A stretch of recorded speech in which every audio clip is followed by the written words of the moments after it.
오늘은 정말 귀한 손님을 모셨는데요. 저희 갤러리 XR에서 40회 개인전을 하시는 홍일화 선생님을 이 자리에 인터뷰를 하려고 모셨습니다. 안녕하세요, 선생님. 안녕하세요. 네, 너무 반갑습니다.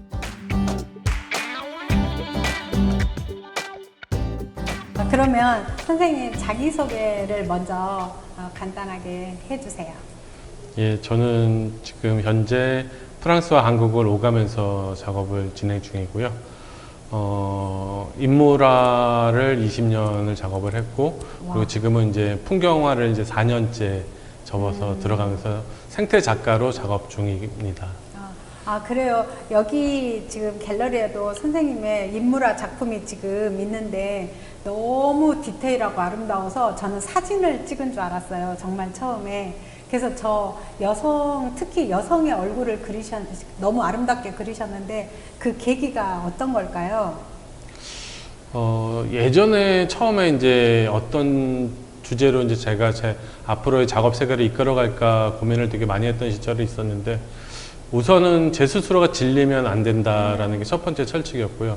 두 번째가 제가 가장 궁금한 거를 찾아야 되겠다고 생각을 했어요.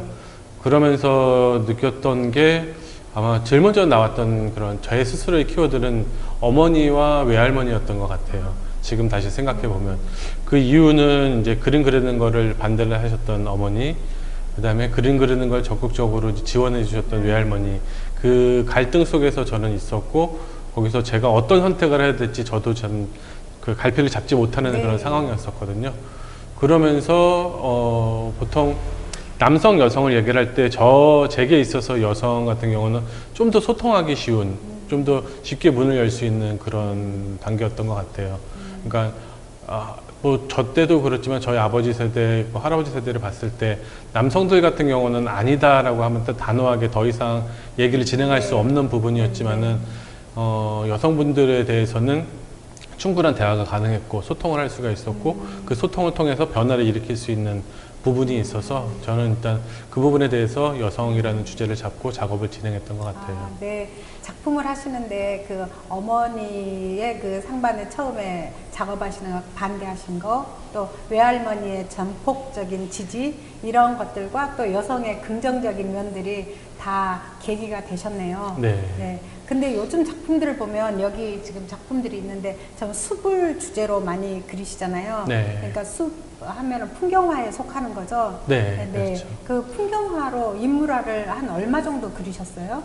인물화는 20년을 딱 작업을 했고요. 20년 정도 하신 인물화를 어떻게 풍경화로 넘어가게 되셨는지 작업이 더 궁금해요.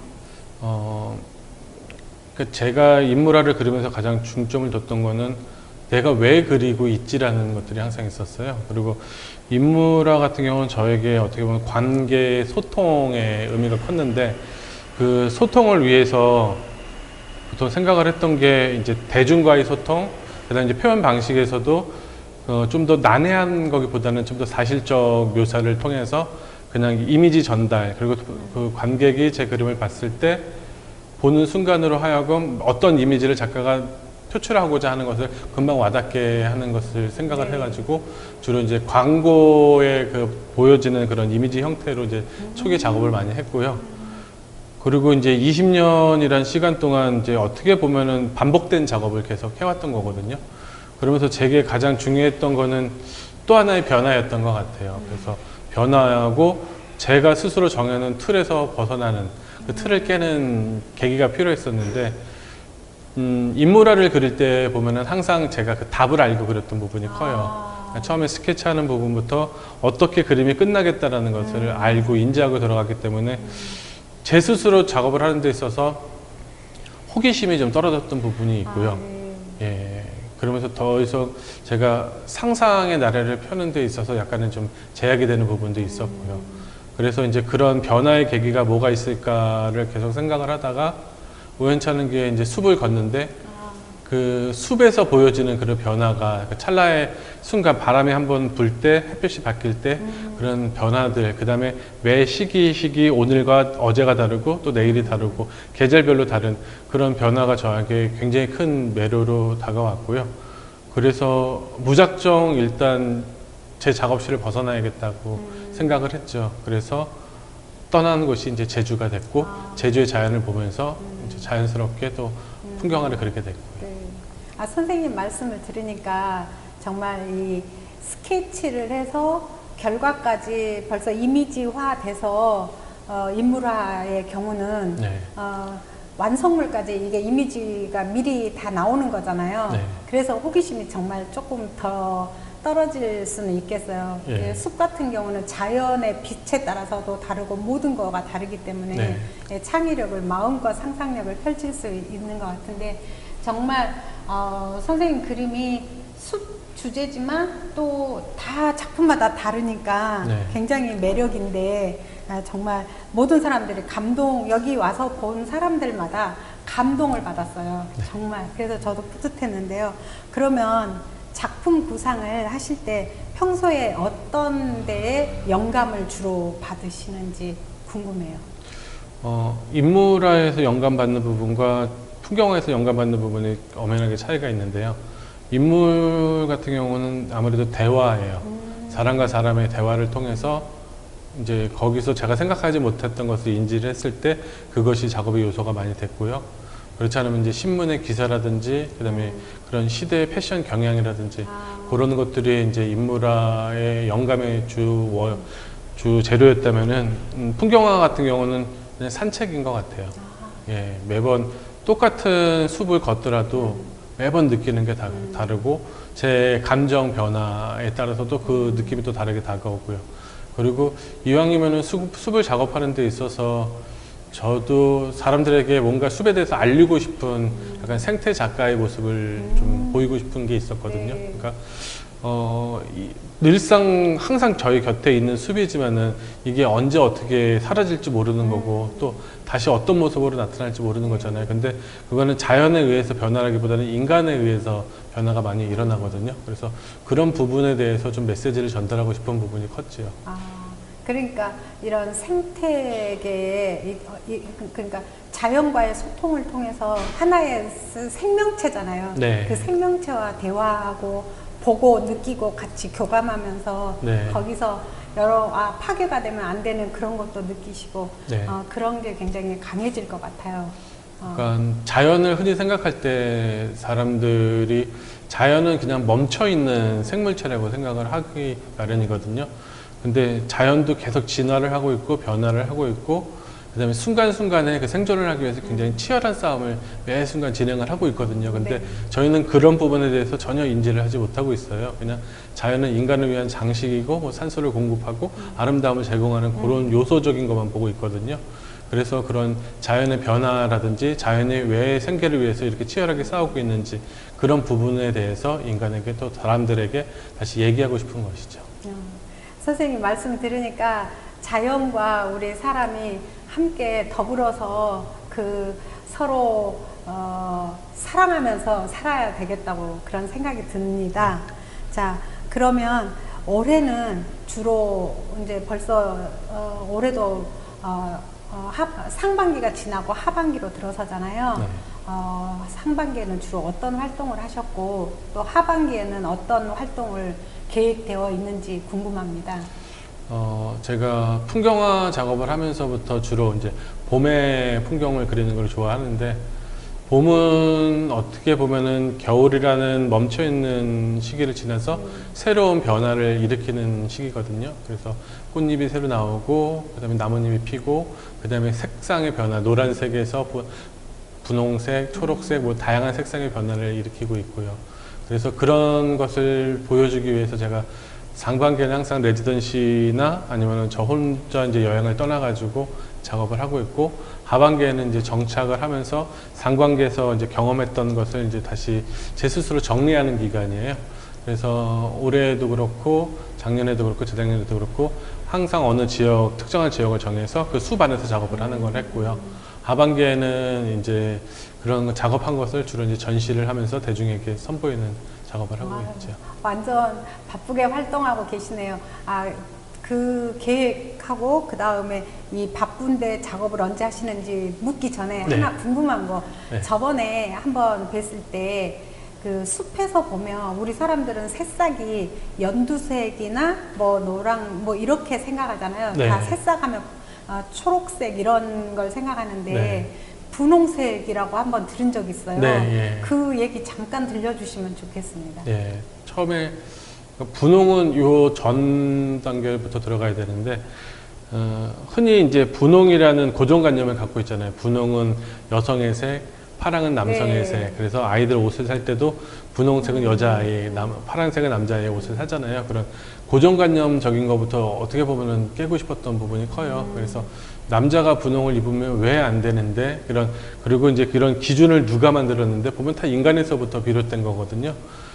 근데 거기서부터 제가 어떻게 보면은 풍경화를 할 때 그 고정관념을 깨고자 해서 분홍을 무의식적으로 좀 넣기 시작했어요. 근데 봄의 자연을 보면서부터 느꼈던 거는 모든 새싹이 나올 때 그 시작은 마치 그 하나의 핏방울이 나오는 것처럼 분홍색이나 빨간색으로부터 시작을 하더라고요. 그래서 그것이 노랑으로 바뀌고 초록으로 바뀌고 이제 그 과정을 보면서 그 새로움의 시작, 변화의 시작이 분홍이라는 거를 알게 되고 그래서 모든 풍경을 그릴 때 항상 이제 분홍으로부터 시작을 하는 부분이 있죠. 그래서 저도 선생님께 이걸 처음 배웠어요. 정말 몰랐어요.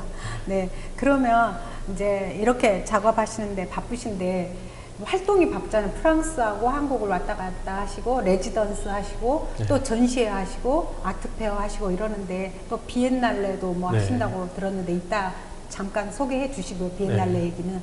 근데 언제 작업을 하세요? 이 많은 또 작업 양들을 또 소화를 해야 되잖아요. 예. 궁금해요. 그러니까 작업은 일부러 저를 좀 고립시키는 시기를 만들거든요. 예, 그러니까 제 스스로가 좀 외로운 시기를 만들고 그 시간에 최대한의 작업을 하고 또 너무 또 외로우면은 또 밖에 나가가지고 또 전시를 통해서 사람들과 만나게 되고요. 그래서 그런 완급 조절을 좀 하고 있는 편이죠. 예. 그래서 사람들이 정말 저한테 선생님을 알고 계시는 분들 여기 오셔서 그 전시 관람하신 분들 계시잖아요. 네. 그분들이 이구동성 하시는 말씀이 선생님, 홍일아 선생님처럼 성실하신 분 처음 봤고 저렇게 작업을 열심히 하시는 분 처음 봤고 정말 모든 게 칭찬하시더라고요. 너무 훌륭하시다고. 감사합니다. 네. 자기 관리도 굉장히 잘 하시는 것 같고요. 자, 그러면 또 제가 듣기로 선생님께서 전에 영화 제작하는 데에 콜라보를 하셔서 그런 작품 활동도 하셨고 네. 그 다음에 광고도 찍으셨다고 예. 들었고 또 다큐 제작, 다큐멘터리 제작도 하시고 이런 데에 콜라보가 많이 들어가신 것 같은데 예. 어떻게 이런 걸 하게 된 계기가 있으신지 궁금합니다. 우선 회화라는 한계점이 있어요. 그러니까 평면이라는 한계가 있고 그다음에 움직임이 멈춰 있다는 그런 부분에 대해서 뭐 설치 미술이라든지 영상에 비해서 약간 다소 좀 뒤처진다는 소리를 많이 듣게 되거든요. 그리고 저도 인물화 할 때도 느꼈지만은 어느 순간 그것이 반복이 되고 익숙해지면은 안일함으로 다가오게 되거든요. 그러면 더 이상의 변화는 일어나지 않게 되고 안주하게 되고 그래서 그런 부분을 깰 수 있는 게 뭐가 있을까 생각을 했는데 제 스스로 깨고 나오기는 정말 어려운 부분이 많더라고요. 그래서 어떻게 보면은 다른 사람의 힘을 통해서 아니면 콜라보를 통해서 변화의 계기를 찾는 게 됐고요. 그리고 또 우연찮은 기회에 또 EBS 서양미술기행이라는 다큐에 참여를 하게 됐고 그 다음에 이제 영화 제작에서 미술 쪽에 담당을 하게 됐고 그러면서부터 어떻게 보면 저랑 전혀 다른 계열에 있는 사람들과 만나고 관계를 가지면서 제가 좀 변화되고 깨어지고 그 다음에 저를 좀 어떻게 보면 더 채찍질하고 열심히 할 수 있는 계기가 됐던 것 같아요. 그러면서 저도 계속해서 변화를 추구하고 있고요. 그러니까 선생님 그 작업실에 가보면 영화 제작하실 때 그 배경으로 네. 쓰였던 작품이 있잖아요. 네. 정말 너무 멋있어요. 거대하고. 네, 정말. 밖으로는 그게 가지고 나오기에 힘든 작품이잖아요. 커서. 예, 너무 커서요. 자, 그러면 선생님 여기서 이제 갤러리 XR이잖아요. 저희 갤러리 XR과 인연이 되어서 이 전시 40회 기념 개인전이라는 아주 귀한 전시를 하게 됐는데 갤러리 XR하고 인연과 그리고 어떻게 이렇게 이제 여기서 NFT 작업까지 하시게 되었는데 그 얘기 좀 한번 들려주세요. 처음 여기 와서 이제 대표님 만나고 그 미디어 영상 아트 미디어 아트를 봤을 때 어떻게 보면은 좀 제가 그동안 그 찾고 있었던 어떻게 보면 부족했던 부분을 채워줄 수 있는 거라고 생각을 했어요. 네. 그래서 회화라는 한계성을 영상 제작을 통해서 벗어날 수 있고, 그리고 그거에 또 해서 이제 제가 생각하지 못했던 또 다른 분야의 확장을 생각을 하게 됐거든요. XR이 의미하는 것도 그런 부분이고요.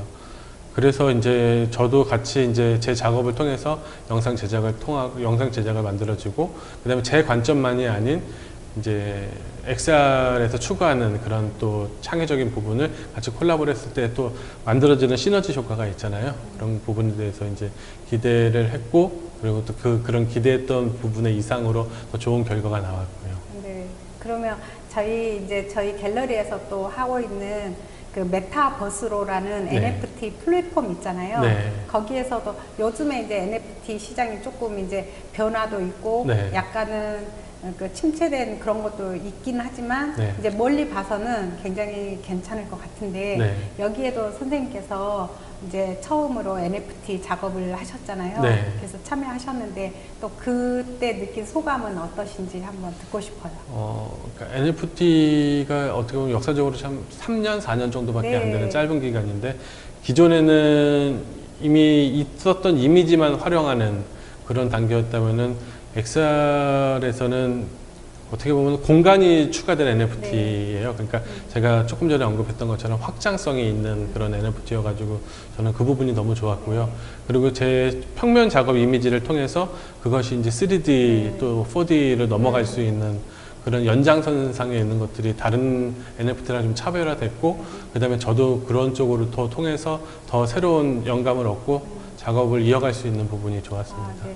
그래서 저희 갤러리 XR과 이제 앞으로도 다양하게 콜라보도 하실 거고, 네. 저희 이제 그 예술과 융합된 저희 갤러리 XR의 기술이잖아요. 네. 그래서 선생님 작품하고 저희도 굉장히 선생님 작품을 저희 임원들뿐만이 아니라 네. 함께 하는 우리 구성원들이 다 좋아해서 네. 정말 기쁘게 작업을 하거든요. 네. 그래서 길게 이렇게 할 것 같은데 이제 갤러리 XR과 홍일아 작가님의 이 콜라보 앞으로도 기대가 굉장히 되는데 저희 갤러리 XR에 대해서 한 말씀 해주세요. 코로나로 통해서 저도 보면은 어떻게 보면 해외 전시가 많이 줄었던 부분도 있고요. 근데 이제 어떻게 반대로 봤을 때는 해외 활동은 줄었지만은 그런 이제 그 내적인 구실이 좀 더 단단해진 것 같아요. 그리고 이제 XR을 통해서 그 내적인 부분을 채워질 수 있는 부분이 생겼고, 그 다음에 이제 전 세계적으로 퍼져나갈 수 있는 네. 확장성이 또 생겼고요. 저는 또 이번에 이제 코로나가 좀 잠잠해진 틈을 타서 올해 하반기부터는 이제 프랑스 룩셈부르크, 그 다음에 이제 일본, 미국 전시 계속 이어져 갈 거거든요. 그러면서 이제 XR을 통해서 만들어진 영상, 미디어 아트 영상이랑 같이 해서 이제 전 세계적으로 좀 진행해 보려고 하고 있습니다. 네. 그 말씀 하시니까 참, 이번 하반기에 네. 10월, 9월인가? 10월인가? 예, 8월 27일부터. 그렇구나. 그, 금강 금강 자연 자연 비엔날레. 비엔날레. 네. 거기에 참여, 회화 작가로는 유일하게 선생님께서 참여한다고 들었는데, 네. 그 말씀 좀 해주세요. 금강 자연 비엔날레는 어떻게 보면은 자연과 인간의 그 조화를 추구하는, 공존을 추구하는 그 좀 새로운 형태의 자연 비엔날레예요. 기존의 비엔날레 같은 경우는 사람이 만들어 놓은 블록 건물 속에 작품들을 설치해 놓고 그 다음에 사람들이 그 공간 안으로 들어와서 구경하는 형태였다면은, 자연 비엔날레는 연미산이라는 그 산에 사람들이 만든 조형물과 그다음에 자연이 서로 조화롭게 이루어지는 모습을 이제 공감하는 그런 비엔날레 좀 독특한 형태거든요. 거기에서 이제 어떻게 보면은 조형물 비엔날레, 설치 비엔날레가 맞는 건데, 그 안에 이제 조그만 미술관이 있어요. 저는 이제 그 안에 이제 그림으로 한 16m 공간을 제 그림으로 채우게 됐는데요. 그 실내라는 공간도 어떻게 보면은 실내라는 거기서 닫혀 있는 공간이잖아요. 근데 저는 숲을 그리면서도 약간 처음에는 이제 작은 작업을 위주로 했는데 작은 작업을 한다는 한계가 뭐냐면은 숲은 어떻게 보면은 360도 모든 부분이 다 보여줘야 그쵸. 되는데 작은 부분으로 내가 마음에 든다는 그 부분을 한정적 시각으로 가둬놓을 수 있거든요. 그래서 그걸 벗어나기 위해서 대형 작업을 하게 된 거고, 예, 그리고 그 대형 작업을 실내에 걸었을 때는 또 밖으로 넘어갈 수 있다는 또 확장성을 주어줄 수 있기 때문에 그런 부분이 이제 이번 비엔날레랑도 취지가 잘 맞은 것 같고, 특히 이번 비엔날레에서 가장 크게 두고 있는 부분은 자연의 자기 방어예요. 그러니까 인간에 의해서 점점 영역이 침범당하고 훼손당하면서 자연은 그것을 지키기 위해서 자기 방어 시스템을 만들고 때로는 그것이 이제 덤불이 되기도 하고 가시가 되기도 하고, 그리고 제가 지금 진행하고 있는 작업도 가시덤불이랑 어떻게 보면은 그런 취지가 잘 맞아가지고 초대를 받았고 예, 전시를 하게 됐습니다. 축하드립니다. 네, 감사합니다. 진심으로 저도 가서 관람하도록 하겠고요. 마지막으로 선생님의 이제 작품을 좋아하시는 지금 매니어들도 굉장히 많다고 저는 들었고, 네. 또 여기 오는 관람객들을 보면 정말 한결같이 다 감동하고 좋아하는데, 그런 여기 이제 갤러리 엑살뿐만이 아니라 비엔날레가 됐던 다른 아트페어, 키아프도 9월 1일부터 시작하잖아요. 네. 선생님 작품 완판으로 늘 하시는데, 어쨌든 그런 아트페어든지 오시는 관람객이나 또 콜렉터 분들한테 이 영상으로 한 말씀, 인사 말씀 겸 이야기해 주세요. 네. 작가의 소명이라고 하면은 저는 일단 대중과의 소통이고요. 그 다음에 이제 관계의 확장이고, 그 다음에 생각의 변화라고 생각을 하거든요. 그러니까 생각의 변화라는 거는 어떻게 보면은 되게 어려운 거일 수도 있지만 아주 단순한 거일 수도 있는 거예요. 그러니까 손바닥 이렇게 뒤집기처럼 항상 우리는 이쪽 면만 보고 있는데 이미 뒷면은 존재하고 있거든요, 아랫면은. 근데 이거를 뒤집어 줄 수 있는 역할을 하는 게 사람이라고 생각을 해요. 그러니까 아까 자연은 이미 쭉 자연스럽게 자라오고 있었지만은 그 분홍이란 존재에 대해서는 전혀 인지하지 못했던 부분인 거고, 저는 이제 그 분홍이란 부분에 대해서 다시 한번 더 자연에 대해서 그러니까 관심을 가졌으면 하는 바람에 대해서 분홍을 강조하는 부분이고요. 그게 아주 사소한 거지만은 이미 기존에 있었던 거지만은 그것을 통해서 다시 한번 생각하게 될 수 있는 계기가 된다면은 제 소명을 다 하는 것 같고요.